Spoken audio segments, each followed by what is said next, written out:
नमस्कार। श्री कृष्ण जन्माष्टमी की आप सभी को बहुत बहुत बधाइयाँ हो। आज का दूसरा सेशन है कि श्री कृष्ण जन्माष्टमी पर ऐसे क्या उपाय किए जाएं कि जीवन में आने वाली छोटी छोटी सी समस्याओं को भी हम खत्म कर सकें। वैसे तो स्वयं नारायण ने गीता में कहा है कर्म करो और कर्म से ही फल की इच्छा करो, लेकिन उन कर्मों को भी कैसे इन्हेंस किया जाए कि हमारे पास पॉजिटिव रिजल्ट्स आता है। बहुत लोग कहते हैं कि मैं बहुत कुछ कर रहा हूँ, कर्म भी कर रहे हैं, कर्म भी चल रहे हैं, लेकिन पॉजिटिव रिजल्ट्स नहीं आ रहे हैं। इसी बात को ध्यान में रखते आज का एपिसोड शूट किया जा रहा है। तो श्री कृष्ण का सबसे प्रिय क्या था? मोरपंख।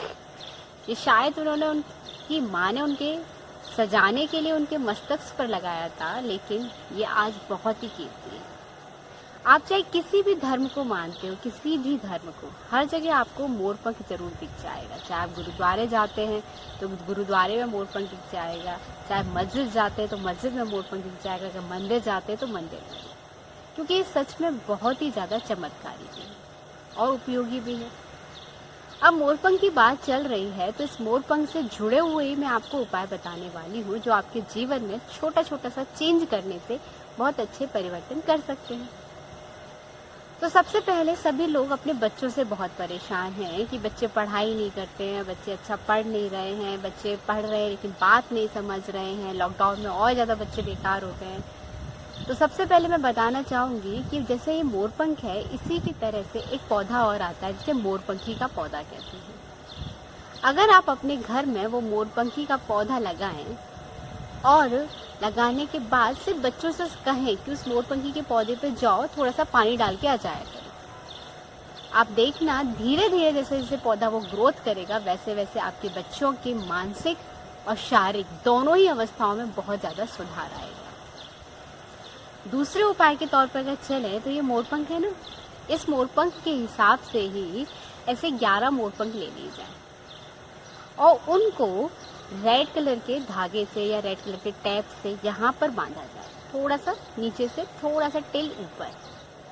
और जब बांधते जा रहे हैं तो अपनी जितनी भी समस्याएं हैं, घर में कोई बीमार है, कोई प्रमोशंस रुके हुए हैं या कहीं ट्रांसफ़र कराना है या कुछ भी, और लगाकर उनको श्री कृष्ण को समर्पित किया जाए भेंट स्वरूप। मैं इसको समर्पण और भेंट इसलिए कह रही हूँ क्योंकि हम श्री कृष्ण को भेंट ही कर सकते, चढ़ा नहीं सकते, क्योंकि ये श्री कृष्ण का ही है।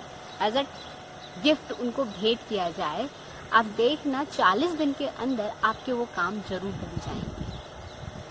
कई लोगों की मेरे पास समस्या आती है कि बच्चों ने जन्म तो लिया है लेकिन बच्चे बोल नहीं पा रहे, मतलब उनके शब्दों में वो शार्पनेस नहीं है, वो कहीं ना कहीं थोड़ा बहुत तुतलाते भी हैं। तो इतना सा जो भाग होता है मोरपंख का, इसको लीजिए और इसको कट कर लीजिए और चांदी के ग्लास के पानी में इसको डुबो कर रखिए। चांदी क्यों? क्योंकि चंद्रमा का प्रतीक है। अगर आप बोल नहीं पा रहे यानी आपका कहीं ना कहीं से चंद्रमा वीक है और बुध भी कमजोर हो रहा है, इसको डाल दीजिए और सुबह वो पानी अपने बच्चे को या बच्ची को आराम से पिलाइए। दिन भर में वो पानी खत्म कीजिए। अगर छोटा बच्चा, अगर पीने लायक बच्चा है तो पी सकता है, तो 2 से 3 बार में उस पानी को खत्म कीजिए। देखना आपके जीवन में वो बच्चा बहुत जल्दी बहुत अच्छे से साफ और अच्छे शब्द बोलने लगेगा। तीसरे उपाय के तौर पर अगर चले, कई बच्चों को मेरे से यही होता है कि दीदी सरकारी नौकरी नहीं लग रही है, सरकारी नौकरी नहीं लग रही है, या फिर मैं कहूँ कि बहुत अच्छे कॉलेज में एडमिशन्स नहीं हो रहे हैं, कुछ चाहिए। तो इस मोरपंख से बहुत बहुत सारे ग्रंथ लिखे गए थे, तो क्यों ना हम अपनी एक विश लिखकर शहद में डुबोकर इसके तिल से अपनी विश लिखें कि जैसे मुझे सरकारी नौकरी चाहिए, मैं फलाना फलाना, मुझे सरकारी नौकरी दो, मुझे इस कॉलेज में भगवान एडमिशन दिलवा दीजिए। शहद से लिखें, वो शहद पेपर पर फैलेगा, कोई बात नहीं, कोई टेंशन नहीं, आप लिखना शुरू करिए और लिखने के बाद वो पेपर भगवान जी को भेंट स्वरूप लेके आइए। मैं कामना करूंगी कि आपकी श्री कृष्ण जरूर प्रार्थना सुने और वो कार्य आपके सिद्ध हो जाए और आप जल्दी से जल्दी सरकारी नौकरी में पहुंच जाए।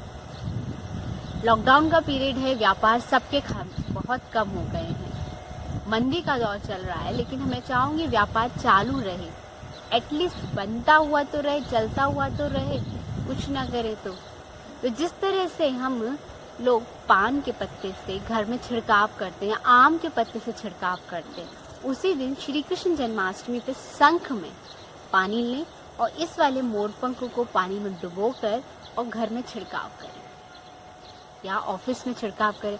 आपके घर में पॉजिटिवनेस बढ़ेगी, आपके घर में ऑफिस में पॉजिटिवनेस बढ़ेगी। जितना ऊर्जा का केंद्र पॉजिटिव हो जाएगा, वास्तु हुआ, ज्योतिष हुआ, या पॉजिटिवनेस को इन्हांस करने का माध्यम ही है, उतना आपके मानसिक संतुलन रहेगा और आपके जीवन में खुशियाँ रहेंगी। सबसे लास्ट और सबसे टिल कि घर के एंट्रेंस पर अगर संभव हो सके, आपके घर के एंट्रेंस पे थोड़ी सी कच्ची जगह है, कच्ची मिट्टी है, कच्चा जगह है, तो उस कच्ची जगह पर थोड़ा सा करके आप वहाँ पर 2 गमलों में मोरपंखी का पौधा लगा दीजिए। बहुत अच्छा है कि वहाँ से गुजरने वाली हवा, आपके घर में आने वाली हवा पॉजिटिव हो जाएगी। बाई चांस आप फ्लैट्स में रहते हैं और आपके घर में कोई ऐसी जगह नहीं जहाँ मोरपंखी का पौधा आप घर के दरवाजे पर लगा सके, तो इस मोरपंख के 10 से 12, 11 भी ले लें, 21 ले, जितने आपको मिल जाए, 11-11 करके 2 गुच्छे बनाकर घर के दोनों दरवाजों के एंट्रेंस पे रख लें, ये गमले में रख लें और वहाँ से गुजरने वाली हवा बहुत पॉजिटिव हो जाएगी। बस ये मोरपंखी इतना ही नहीं, बहुत कुछ करती है। श्री कृष्ण ने अगर इसे अपने मस्तिष्क पर लिया है, अगर अपने सर पर धारण किया है, तो कुछ ना कुछ तो इसमें जादू ही होगा।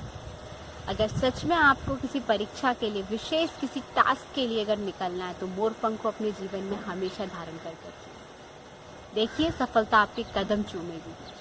ये छोटे छोटे से उपाय आप करिए, जीवन में आपके जरूर परिवर्तन आएगा। और जो परिवर्तन आए मुझे कमेंट कर जरूर बताइएगा। तब तक के लिए नमस्कार।